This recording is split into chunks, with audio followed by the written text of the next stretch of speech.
News 24 हर हिंदुस्तानी का channel. नमस्कार, स्वागत है आपका न्यूज़ 24 में। आपके साथ मैं हूं अखिलेश आनंद। तो वक्त हो चला है 5 की पंचायत का। इस कार्यक्रम की शुरुआत करें उससे पहले जरा एक तस्वीर आपको दिखाते हैं। जम्मू कश्मीर विधानसभा के एक निर्दलीय सदस्य इंजीनियर राशिद पर दिल्ली में काली स्याही फेंकी गई। दिल्ली के प्रेस क्लब में विधायक राशिद पर स्याही फेंकी गई है। आपको यह बता दें कि हिंदू सेना के कार्यकर्ताओं ने स्याही फेंकने की घटना की जिम्मेदारी ली। उमर अब्दुल्ला ने भी इस घटना की निंदा की है।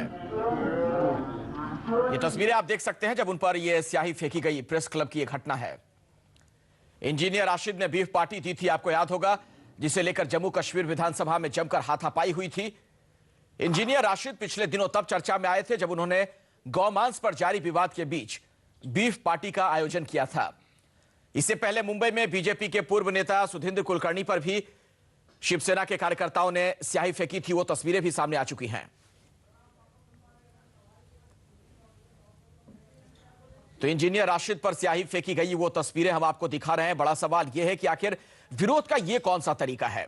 किसी की बात से हम इत्तेफाक रख सकते हैं, नहीं रख सकते हैं, अलग मसला है। इन बातों को इजहार करने के और भी तरीके हैं, लेकिन यह स्याही फेंक देना या फिर गुंडागर्दी करना, कई सवाल खड़े हो गए हैं।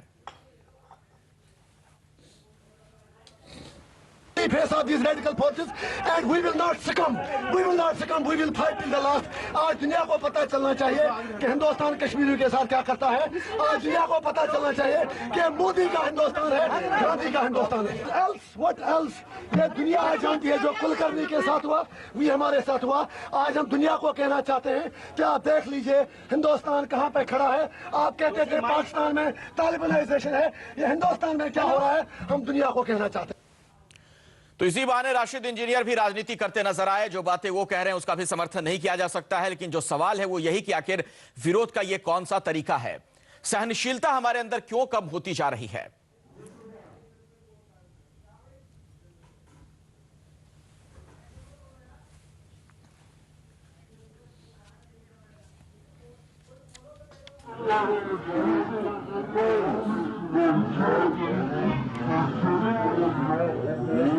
एक संगठन है हिंदू सेना, उसने इस घटना की जिम्मेदारी ली है। उसका यह कहना कि हां हमने इस अंजाम दिया है इस पूरी घटना को, लेकिन सवाल जो लगातार हम खड़े कर रहे हैं, जो विरोध का यह तरीका है बिल्कुल भी गलत है। इंजीनियर राशिद पर जो स्याही फेंकी गई उस दौरान की तस्वीरें हम आपको दिखा रहे हैं, प्रेस क्लब की तस्वीर। इसके पहले आपने देखा था सुधींद्र कुलकर्णी पर कैसे स्याही फेंक दी गई थी। सुधींद्र कुलकर्णी पाकिस्तान के पूर्व विदेश मंत्री कसूरी साहब की एक किताब का विमोचन करवाना चाहते थे मुंबई में। उस घटना को शिवसेना ने अंजाम दिया था। और अब ये नई ताजा तस्वीरें अभी सामने जो आई हैं, दिल्ली में राशिद इंजीनियर पर जो स्याही फेंकी गई।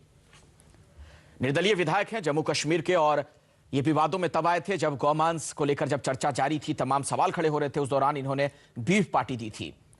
उसके बाद जम्मू कश्मीर विधानसभा में क्या कुछ हुआ था वो तस्वीरें भी आपको याद होंगी। कैसे मार पिटाई की नौबत आ गई थी, आपस में ही विधायक वहां उलझ गए थे इस घटना के बाद। और आज ये दिल्ली की घटना।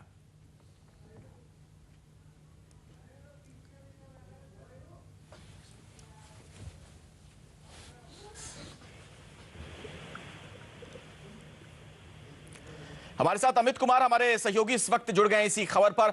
अमित, इस घटना के बारे में जरा एक बार फिर से आप बता दें, क्या है पूरा मामला।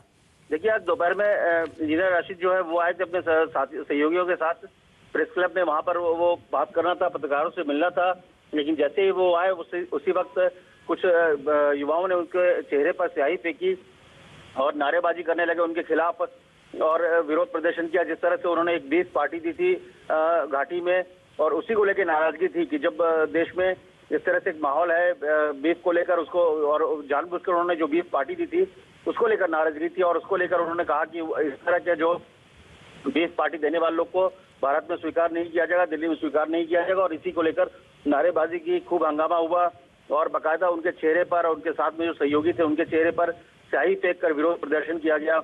इससे पहले आपने देखा था कि सुधींद्र कुलकर्णी के भी ऊपर फेंका गया था।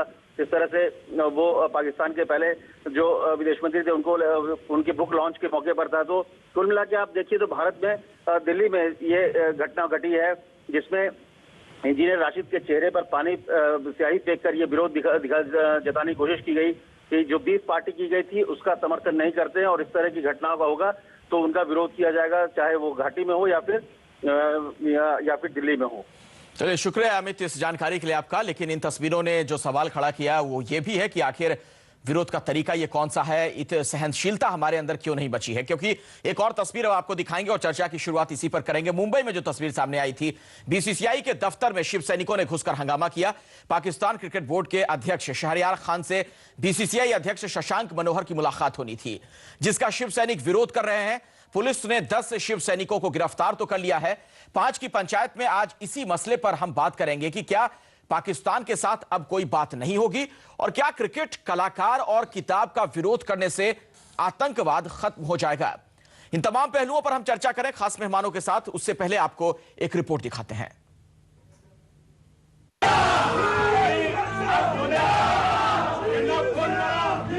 शिव सैनिकों ने मुंबई में बीसीसीआई के दफ्तर में जबरन घुसकर हंगामा किया और काले झंडे लहराए। प्रदर्शनकारी शिव सैनिकों ने अपने हाथ में तख्तियां उठा रखी थी, जिन पर शशांक मनोहर मुर्दाबाद और शहरयार खान वापस जाओ जैसे नारे लिखे हुए थे। पाकिस्तान क्रिकेट बोर्ड प्रमुख शहरयार खान बीसीसीआई चीफ के बुलावे पर मुंबई आए थे और भारत पाकिस्तान के बीच द्विपक्षीय सीरीज की संभावनाएं तलाशने के लिए एक बैठक करने वाले थे। शिवसेना के इस हंगामे को जहां पार्टी ने सही ठहराया है, वहीं कांग्रेस और बीजेपी नेताओं ने विरोध के इस तरीके पर सवाल उठाए हैं। ये लोगों की भावना है और शिवसेना पाकिस्तान के बारे में देश भावना के साथ है, लोक भावना के साथ है और पाकिस्तान को हमारा विरोध जारी रहेगा। बहुत ही घिनौनी बात है और इसका कड़े शब्दों में खंडन करने की जरूरत है। आप गजल का विरोध करो, आप जो है किताब का विरोध करेंगे, आप क्रिकेट का विरोध करेंगे। अरे भाई, जो असली मुद्दा है उस पे आइए आप। ये सब चीजें क्या उद्दंडता, इससे ये चीप पब्लिसिटी है, केवल चीप पब्लिसिटी के लिए ये सारी चीजें होती हैं। आईपीएल कमिश्नर ने कहा कि बीसीसीआई चीफ और पीसीबी के चीफ के बीच बातचीत रद्द नहीं की गई, बल्कि मंगलवार को दिल्ली में ही होगी। इस तरह का हंगामा करना और तोड़फोड़ करना, धरना प्रदर्शन करना बिल्कुल उचित नहीं है। सर, क्या मीटिंग कैंसिल हो गई या होगी आज? नहीं, मीटिंग तो निश्चित रूप से होगी, बातचीत निश्चित रूप से होगी, वो इससे थोड़ा टल सकती है। अब हम आपको 3 तस्वीरें दिखाते हैं। शिव सैनिकों के विरोध को देखते हुए इस महीने मुंबई में पाकिस्तानी गजल गायक गुलाम अली का कार्यक्रम रद्द कर दिया गया। वहीं शिव सैनिकों ने बीजेपी से जुड़े रहे सुधींद्र कुलकर्णी के चेहरे पर स्याही पोत दी थी। कुलकर्णी ने शिवसेना के विरोध को नजरअंदाज करते हुए पाकिस्तान के पूर्व विदेश मंत्री खुर्शीद महमूद कसूरी की किताब का विमोचन कार्यक्रम आयोजित किया था। Bureau report, news 24। तो 5 की पंचायत की हम शुरुआत करें। पहला सवाल आपको बताएं, उससे पहले हमारे साथ जो दर्शक जुड़ चुके हैं उनसे मैं आपकी मुलाकात करवा दूं। मेरे साथ आलोक शर्मा कांग्रेस के नेता मौजूद हैं, जय भगवान गोयल साहब हैं राष्ट्रवादी शिवसेना से हमारे साथ जुड़ चुके हैं, हरपाल बेदी साहब हैं सीनियर स्पोर्ट्स जर्नलिस्ट हैं, इसके अलावा एहतेशामुल हक पाकिस्तान से हमारे साथ जुड़ेंगे। आप खुद खेल चुके हैं क्रिकेट लंबे अरसे तक, उनसे भी हमारी बातचीत होगी। और अपने दर्शकों को हम बता दें कि दरअसल हमने शिवसेना के नुमाइंदे को भी बुलाया था, शिवसेना के नेताओं को भी हमने आमंत्रित किया था, लेकिन किसी भी नेता ने बातचीत में हिस्सा लेने से इनकार कर दिया। अब शिवसेना किस तरीके से विमर्श करना चाहती है, इसका अंदाजा आप लगा सकते हैं। तो 5 की पंचायत में आज का पहला सवाल क्या है, उस पर एक नजर। क्या पाकिस्तान के साथ अब कोई बात नहीं होगी? आलोक शर्मा जी, आपसे मैं इस बातचीत की शुरुआत करना चाहूंगा, चूंकि हमारा सवाल जो है, पहला सवाल वो पॉलिटिकल है। क्या अब पाकिस्तान के साथ कोई बातचीत नहीं होगी?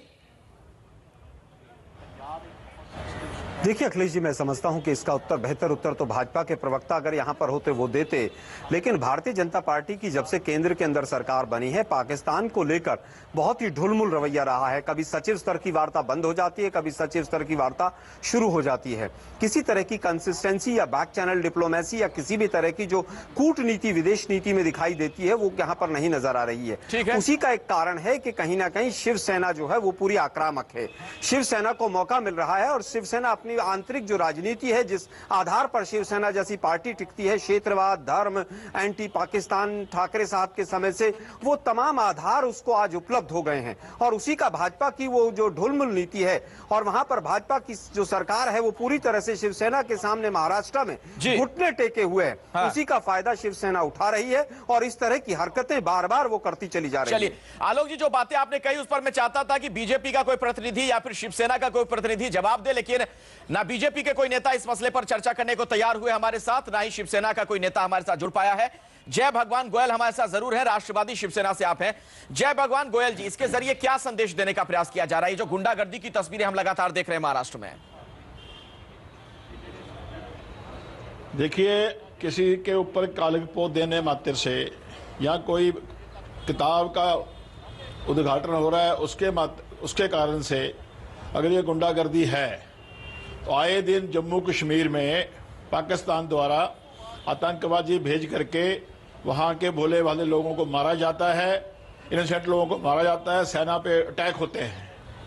और हिंदू संगठन होने के नाते हमारा हमेशा से ये प्रयास रहा है, हम लोग हमेशा से स्टैंड लेते रहे हैं कि पाकिस्तान जब तक हमारे साथ दोस्ती की बात नहीं चाहता तब तक दोस्ती की बात नहीं होनी चाहिए। जय भगवान जी, जय भगवान गोयल जी, देखिए हर चीज का एक तरीका होता है। हरपाल बेदी जी, ये क्या कोई तरीका है जवाब देने का? वो कह रहे हैं कि सीमा पार से जो घटनाएं हो रही हैं उसका मुकम्मल जवाब देने के लिए हमारे सेना के जवान वहां पर तैनात हैं, या फिर पुलिस है, प्रशासन है। कोई राजनीतिक संगठन थोड़ी ना ये तय करने लगेगा सर कि क्रिकेट हम खेले ना खेले पाकिस्तान के साथ, या बाकी जो चीजें हमने देखी हाल के दिनों में। जो प्रॉब्लम है ना, जैसा ये अभी गोयल साहब कह रहे हैं, शर्मा जी जैसे कह रहे हैं, ये ठीकरा दूसरे पे ठोक रहे हैं। शर्मा जी ने अभी कहा कि गुंडागर्दी बढ़ रही। शर्मा जी की हुकूमत के वक्त तो शिवसेना ने पिच खोद डाल दी थी। शर्मा जी की हुकूमत में तो आईपीएल में कोई वो पाकिस्तानी खेल नहीं सका वहां पर, जब शर्मा जी की हुकूमत नहीं सब का कसूर है ये। अब ये ना प्रॉब्लम है, आप शर्मा जी की अगर हुकूमत देखें ना, इन्होंने ऐसे ऐसे मैं स्पोर्ट्स रिपोर्टर हूँ इसलिए मुझे आपने कहाँ फंसा दिया, मगर आपको मैं बता, शर्मा जी ने जो कहानियां शुरू की है, मैं थोड़ा पॉलिटिकल मुझे भी पता है, शर्मा जी के वक्त से शुरू है। अगर आपने शुरू से ही ऐसे किया होता है ना, कांग्रेस का शिवसेना के साथ कोई अलायंस पार्टनर नहीं थे। भारतीय जनता पार्टी और शिवसेना, जनता पार्टी का मैं ठेकेदार नहीं हूँ, भारतीय जनता ने उनका, मैं आपको, आपने कहा ना कि हो रहा है, तो मैंने कहा ये मैं सब पार्टियों पर कह रहा हूँ, आपको थोड़े नेम कर रहा हूँ। मुझे इन्होंने स्पोर्ट्स रिपोर्टर के अर्थ से बोल रहा हूँ कि ये शुरू से बीमारी है। अगर आपने आज एक होता तो मैं कहता हाँ आज ही अभी क्या हो गया, ये तो आपके वक्त से भी हुआ। तो इसमें आप किसी को ना कि आपने जब ऐसा बना दिया माहौल 84 से ऑनवर्ड, 84 में, क्योंकि मैं भुगता हुआ तो इसलिए मैं बोल दूंगा, अब आप, हालांकि मेरा काम नहीं था। जो आपने कुकर्म किया उसको आगे ले जा रहे सारे, तो सारे ही मिले हुए हैं, इसमें कोई नहीं। जैसे अखिलेश ने अच्छा किया तो कि क्या ये आगे अखिलेश जी ने जो क्वेश्चन पूछा कि क्या हमें आज ये बात करनी चाहिए थी, आपने काम का उल्टा, हमने, अखिलेश ने अच्छा कहा कि क्या इस तरीके से आप अपने संबंध बिगाड़ सकते हैं, अच्छा कर सकते हैं। या गोयल साहब ने ये कहा जी उतर रहा है। आपको बता दूं गोयल जी और शर्मा जी, दुनिया में आप जितना भी अपने नेबर से नफरत करें, कितनी भी करें, और पाकिस्तान से ज्यादा ही करें, मगर आपको नेबर से बात करनी है। अमेरिका को क्यूबा मानना पड़ा, अमेरिका को ईरान मानना पड़ा, हम तो कुछ चीज नहीं है। सर, अभी विदेश मंत्री महोदय ने कहा है कि बातचीत और गोली साथ साथ नहीं चलेंगी। मेरी बात सुन लीजिए, पाकिस्तान के मुद्दे पर संसद के पटल पर कौन कौन से बयान भाजपा के प्रवक्ताओं ने दिए हैं, आपने थोड़ा सा याद कर लीजिए। मुझे क्यों आप बहस में डाल रहे? मैं पोलिटिकल बहस करने के मूड में सर बयान आए थे। सर जी, मैं पॉलिटिकल बहस करने नहीं आया। मैं पॉलिटिकल नहीं, आप तो अपॉलिटिकल होके भी पॉलिटिकल। आलोक शर्मा जी, आलोक शर्मा जी, मैं आपके पास आऊंगा। आप बाद में जो जवाब देना दीजिए। मैं आपको ये कहना चाहता हूँ, चाहे आपको या राष्ट्रवादी हिंदू संगठन हो, शिवसेना हो, बीजेपी हो, पहले निंदा कीजिए कि जो शिवसेना ने किया है। अरे सर, आप बात तो सुन लीजिए। मैंने ये कहा, ये पहली बार नहीं किया आपने, इन्होंने पहली बार नहीं ये किया, पहली बार आपके वक्त भी हुआ है। पहली बार दूसरी बार की नहीं है। पहले आप ये कहिए कि आज जो हुआ है वो संविधान के, अरे वो तो बिल्कुल गलत है, मेरे कहने से गलत मान रहे हैं। हरपाल बेदी का ये कहना है कि हुकूमतें जो भी रही है, राजनीति हुई है। एक मिनट, मेरे साथ पाकिस्तान से एक मेहमान है। कोई भी आदमी जो, एक मिनट, जो भी सेंसिस में है विल नॉट सपोर्ट इट। ये तो बिल्कुल गलत हुआ है। चलिए, किसने कहा? मेरे साथ पाकिस्तान से खास मेहमान है एहतेशामुल हक साहब है। एहतेशामुल हक साहब जी, बताइए जरा मुझे, अगर हम क्रिकेट नहीं खेलेंगे तो क्या आतंकवाद की घटनाएं रुक जाएंगी? बहुत बहुत शुक्रिया आपका। और ये जो कुछ आज हुआ है मुंबई में, और जो शिवसेना ने अटैक किया है इंडियन क्रिकेट बोर्ड के ऑफिस पर, मैं ये समझता हूँ कि ये सब एक प्लानिंग के तहत हुआ है। और जब से नरेंद्र मोदी वज़ीर आज़म इंडिया के बने हैं, शिवसेना को खुली छुट्टी मिल गई है, चाहे वो म्यूज़िकल कॉन्सर्ट कैंसिल करवाना चाहें और बुक लॉन्चिंग की सेरेमनी हो कसूरी साहब की, वहाँ पर कुलकर्णी साहब का चेहरा जो है वो दागदार करें। लेकिन ये जो लोग काम कर रहे हैं उन्होंने कुलकर्णी का चेहरा दागदार नहीं किया है, उन्होंने पूरे इंडिया के चेहरे पर स्याही मल दी है, उन्होंने पूरे इंडिया के चेहरे को दागदार कर दिया है और पूरी दुनिया को शिवसेना के बारे में बिल्कुल क्लियर हो जाना चाहिए कि वो इंतहा पसंद हिंदू जमात है और जब तक वो वहां पर मौजूद है, जब तक उन पर पाबंदी नहीं लगती। साहब, एक सवाल है, शिवसेना का ये कहना है कि जब आप सीमा पार से आतंकवाद की घटनाओं को अंजाम दे रहे हैं, सैकड़ों हजारों भारतीय मारे जाते हैं, लगातार संघर्ष विराम का उल्लंघन हो रहा है, इसके बावजूद आखिर हमारे बाकी संबंध कैसे चल सकते हैं? एक तरफ तो हमारे लोगों को आप मारते रहें, दूसरी तरफ हम खेलें, हम आपके जो वहां से गाने वाले आते हैं, जो सिंगर्स आते हैं, उनके गाने सुने, फिर साहित्य हम एक दूसरे के यहां पढ़ें, ये कैसे मुमकिन है भला? ये दोनों चीजें साथ चल सकती हैं क्या? देखिए, जो सियालकोट की जो बाउंड्री है वहां पर जिस तरह पाकिस्तानियों का खून बहा है, जिस तरह मुसलमानों को शहीद किया गया है, जिस तरह मकबूजा कश्मीर में जो कुछ हो रहा है, और जो इन इंडिया आप देखिए कि कोई अगर कश्मीर हमारा अभिन्न हिस्सा है, का बहाना बनाता है, कश्मीर से हम सुलट लेंगे। आप केवल ये बताइए कि जो बॉर्डर पर टेररिज्म की घटनाएं हैं वो कब रुकेंगी? हम आगरा समिट करते हैं, हम शांति का हाथ बढ़ाते हैं, उसमें आप कारगिल करते हैं, जो हम शांति के लिए बाघा तक बस लेकर जाते हैं, हमारी पार्लियामेंट पे अटैक करते हैं, शिवसेना को हम संभाल लेंगे। की बात कर रहे हैं उसमें पूरी तरह इंडिया इन्वॉल्व है, बलोचिस्तान में पूरी तरह इंडिया इन्वॉल्व है, अफगानिस्तान में पूरी तरह इंडिया इन्वॉल्व है। जिंदा वहां से जो जिंदा आतंकवादी है वो हिंदुस्तान में पकड़े जाते हैं और उसके बावजूद आप डिनाइल मोड में रहते हैं। पेशावर में सैकड़ों बच्चों को मार दिया जाता है, उसके बावजूद आपको गुड टेररिज्म और बैड टेररिज्म समझ आता है। ये जो पाकिस्तान के जो फौजी हैं, पाकिस्तान के जो सिविलियंस हैं, ये भी गोश्त पोस्ट के बने हुए हैं, इनके अंदर भी खून जो है वो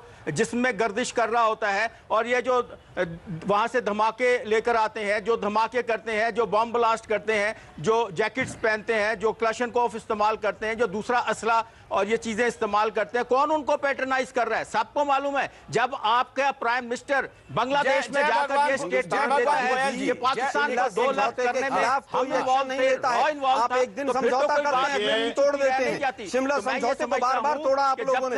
आप मुझे केवल ये बताइए, उफा में अभी समझौता हमारे देश के प्रधानमंत्री के साथ हुआ, उसके बाद आपने 4 दिन के बाद उस समझौते को तोड़ मिल गई है। और जो कुछ उन्होंने पाकिस्तानी 2 मेहमान इंडिया में सेना को कोई खुली छुट्टी नहीं मिली है।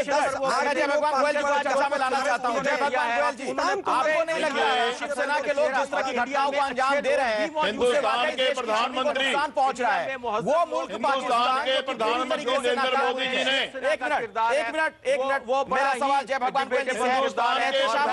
नरेंद्र मोदी जी ने शामुल हक साहब, मेरी बात सुन लीजिए, मेरी बात सुन लीजिए। पूरे देश के शामुल हक साहब, आप उस पाकिस्तान में रहते हैं जहां के गृह मंत्री और डिफेंस मिनिस्टर आपस में बात नहीं करते हैं, इस कदर वहां नफरत है। दोनों खुलेआम टीवी पर कई बार कह चुके हैं कि हम एक दूसरे से बात नहीं करते हैं। पूरी दुनिया जानती है कि आतंकवादी मुल्क है पाकिस्तान, आतंकवादियों को आप पनाह देते हैं। लेकिन मेरा सवाल जय भगवान गोयल जी आपसे यह है, अगर हम हिंदुस्तान में भी इसी तरह की तस्वीरों को सामने रखेंगे तो आपको नहीं लगता कि मौका दे रहे पड़ोसी मुल्क को कि हमारी तरफ उंगली उठाएं? वो देखिए, मैं आपको इंटरप्ट कर रहा हूं। आपने जो पड़ोसी के साथ दोस्ती की बात हो रही थी, वो उनका जाती मामला है। हमेशा से दो बड़े मंत्री कद्दावर मंत्री क्या नहीं होते, अपने पड़ोसियों के साथ दोस्ताना संबंध बनाने की कोशिश की है। और जो आप बात कर रहे हैं मोदी जी ने और मोदी जी जैसे प्रधानमंत्री के ओथ लेने के लिए आए, उन्होंने सब अपने यहाँ बुलाया। बलोचिस्तान में हम हमेशा उन्होंने अगर हमें हमेशा पीठ में खंजर मारा गया है, पूरी दुनिया के सामने इंडिया का असल चेहरा जो है वो असल चेहरा पाकिस्तान का सामने आ चुका है, कई बार आ चुका है, वो बताने की जरूरत नहीं है। आप भले ही डिफेंस में कहते रहे कुछ भी, पाकिस्तान के पूरी दुनिया जानती है पाकिस्तान नाकाम साबित हो चुका है, आतंकवादियों को पनाह देता है। हम उस पर नहीं बात कर रहे हैं, बात आज कर रहे हैं हिंदुस्तान में जो घटना घटी है उस पर। और ऐसे में 5 की पंचायत में आज का दूसरा सवाल क्या, जरा उस पर नजर डालते हैं। क्रिकेट कलाकार साहित्य के विरोध से आतंकवाद रुकेगा? आलोक शर्मा जी, आपसे मेरा यह सवाल है, क्या क्रिकेट कलाकार या फिर साहित्य का हम विरोध करते हैं उससे आतंकवाद की घटनाएं रुक जाएंगी? देखिए, ऐसा कभी भी नहीं हुआ है। क्रिकेट हिंदुस्तान और पाकिस्तान दोनों मुल्क के जितने भी नौजवान हैं उनकी रगों में बसता है और क्रिकेट को हमेशा एक इस तरह से प्लेटफॉर्म के तौर पर इस्तेमाल किया गया है कि आपस में शांति बढ़े, लोगों की भावनाएं एक दूसरे तक पहुंचे। लेकिन शिवसेना ने हमेशा ही इसका विरोध किया है और अपनी वहां की लोकल राजनीति जो है उसको चमकाने के अलावा उनके पास कोई मुद्दा नहीं रहता है। शिवसेना को चाहिए कि भारतीय जनता पार्टी से वो गठबंधन तोड़े और पाकिस्तान के ऊपर क्या करना है उसके लिए अटैक करे पूरी तरह से, संसद और संसद के बाहर वो पूरी तरह से उसको भाजपा को घेरे। लेकिन आज जिस तरह से केवल हो रहा है वो केवल और केवल वहां की अपनी लोकल राजनीति को चमकाने का काम हो रहा है, इसके अलावा कुछ नहीं हो रहा है। क्रिकेट अगर कहीं पर खेल है, संस्कृति है, साहित्य है, आपका अगर किसी भी आधार पर उनका इस्तेमाल दोनों देशों के रिश्तों को सुधारने में किया जा सकता है तो किया जाना चाहिए। जय भगवान। भारतीय जनता पार्टी भी कई बार शिवसेना का साथ देती नजर आई थी जिस समय पर विपक्ष में थी। जय भगवान गोयल जी, मुझे जरा एक बात बताइए, जो बातें आलोक शर्मा कह रहे हैं जी, शिवसेना की मंशा पर सवाल क्यों ना खड़े हो? क्यों ना माना जाए शिवसेना ये सब कुछ चीप पब्लिसिटी के लिए कर रही है? चूंकि आप सरकार में भी बने हुए हैं, दूसरी तरफ आप इस तरह की हरकतों को भी अंजाम दे रहे हैं, क्या मतलब है इसका? देखिए, जहां तक बात लोग जी कह रहे हैं कि क्रिकेट से, संस्कृति से भाईचारे का बढ़ाव होता है, पड़ोस से अच्छे संबंध रखने चाहिए, इसका प्रयास हिंदुस्तान के प्रधानमंत्री नरेंद्र मोदी जी ने जब ओथ ली थी उन्होंने शुरुआत की थी।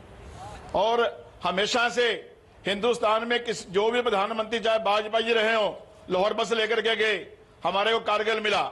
और ये जो दोस्ती, भाईचारा, क्रिकेट मैच, संस्कृति, गाने बजाने, ये होते हैं दोस्तों के साथ, मित्रताओं के साथ।